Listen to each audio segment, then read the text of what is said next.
بسم اللہ الرحمن الرحیم۔ السلام علیکم۔ حضرت حسان بن ثابت رضی اللہ عنہ فرماتے ہیں کہ حج کرنے گیا،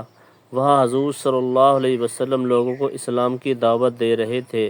اور آپ صلی اللہ علیہ وسلم کے صحابہ رضی اللہ عنہم کو طرح طرح کی تکلیفیں دی جا رہی تھیں۔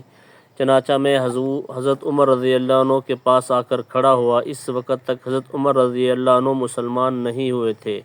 وہ بنی عمرو بن مومل کی ایک باندی کو تکلیف پہنچا رہے تھے۔ پھر حضرت عمر زنیرہ کے پاس آ کر رکے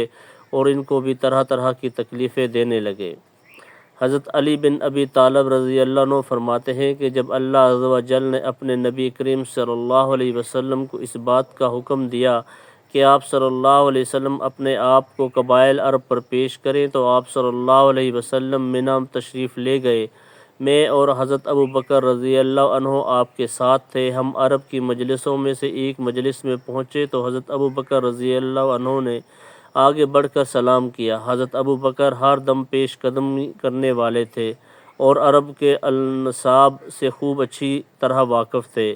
انہوں نے کہا کہ تم کس قوم کے لوگ ہو؟ انہوں نے کہا ربیہ کے ہیں۔ حضرت ابو بکر رضی اللہ عنہ نے کہا تم ربیہ کے کون سے خاندان سے ہو؟ اس کے بعد ابو نعیم نے بہت لمبی حدیث ذکر کی ہے جس میں یہ بھی آتا ہے کہ حضرت علی رضی اللہ عنہ فرماتے ہیں کہ پھر ہم ایک باوقار مجلس میں پہنچے، اس میں بہت سے بلند مرتبہ اور باعزت بزرگ بیٹھے ہوئے تھے۔ چنانچہ حضرت ابو بکر رضی اللہ عنہ آگے بڑھ کر سلام کیا۔ حضرت علی رضی اللہ عنہ فرماتے ہیں کہ حضرت ابو بکر ہر دم پیش قدمی کرنے والے تھے تو ان سے حضرت ابو بکر رضی اللہ عنہ نے کہا تم کس قوم کے لوگ ہو؟ انہوں نے کہا ہم بنو شیبان بن ثعلبہ ہیں۔ حضرت ابو بکر رضی اللہ عنہ نے حضور صلی اللہ علیہ وسلم کی طرف متوجہ ہو کر کہا میرے ماں باپ آپ صلی اللہ علیہ وسلم پر قربان، ان کی قوم میں ان سے زیادہ معزز کوئی نہیں ہے۔ اس وقت اس قوم میں مفروق بن عمرو اور حانی بن قبیصہ اور مثنہ بن حارثہ اور نعمان بن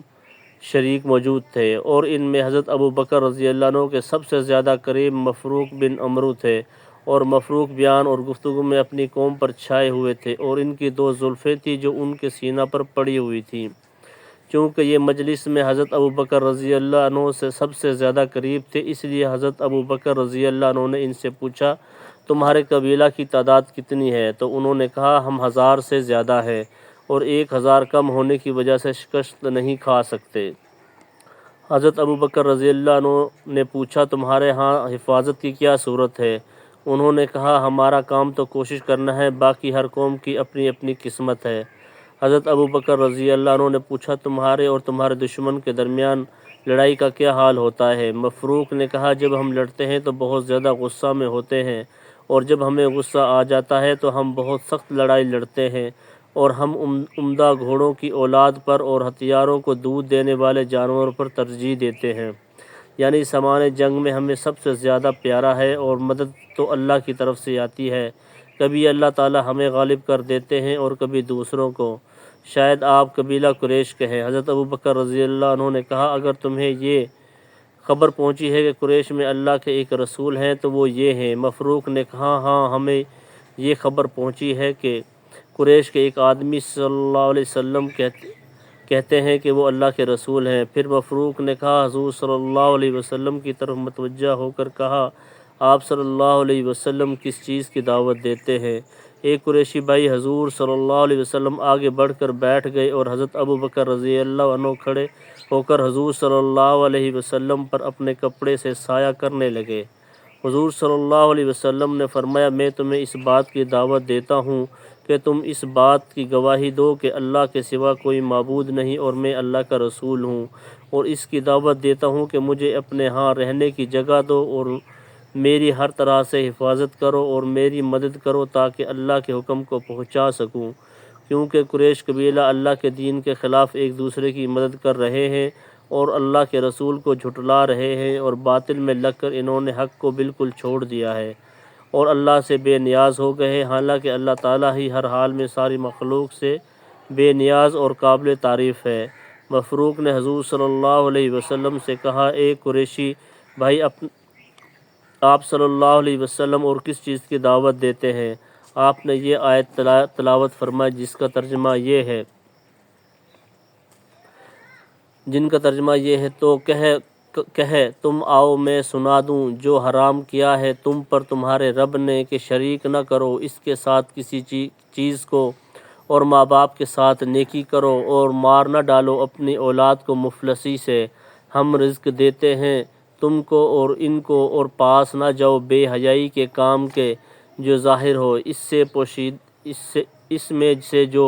اس میں سے اور جو پوشیدہ ہوں، اور مار نہ ڈالو اس جان کو جس کو حرام کیا ہے اللہ نے مگر حق پر۔ تم کو یہ حکم کیا ہے تاکہ تم سمجھو، اور پاس نہ جاؤ یتیم کے مال کے مگر اس طرح سے کہ بہتر ہو، یہاں تک کہ پہنچ جاوے اپنی جوانی کو، اور پورا کرو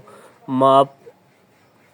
اور تول کو انصاف سے۔ ہم کسی کے ذمہ وہی چیز لازم کرتے ہیں جس کی اس کو طاقت ہو، اور جب بات کہو تو حق کی کہو اگرچہ وہ اپنا قریب ہی ہو، اور اللہ کا عہد پورا کرو۔ تم کو یہ حکم